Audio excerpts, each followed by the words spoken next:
അങ്ങനെ ഞങ്ങൾ കൊമേഴ്ഷ്യൽ സ്ട്രീറ്റിലേക്ക് പുറപ്പെട്ടു. ഞാൻ ഭയങ്കര എക്സൈറ്റഡ് ആയിരുന്നു കേട്ടോ കൊമേഴ്ഷ്യൽ സ്ട്രീറ്റ് പോകാൻ വേണ്ടിയിട്ട്. ഞാനും ലതമയും ശ്രുതിയും കൂടെയാണ് പോകാൻ വേണ്ടിയിട്ട് റെഡി ആയത്. അങ്ങനെ ഞങ്ങൾ ക്യാബൊക്കെ ഓൾറെഡി ബുക്ക് ചെയ്തിട്ടുണ്ടായിരുന്നു. അങ്ങനെ ക്യാബിനൊക്കെ വെയിറ്റ് ചെയ്തിട്ട് ക്യാബ് വന്നു, ഞങ്ങൾ അതിൽ പോകാൻ തുടങ്ങി.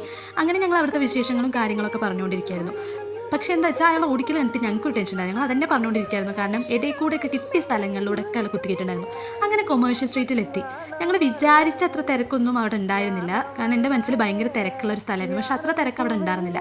അങ്ങനെ ഞങ്ങൾ നടന്നിട്ട് അതിൻ്റെ മെയിൻ സ്ഥലത്തേക്കാണ് ഞങ്ങൾ പോയിക്കൊണ്ടിരിക്കുന്നത്.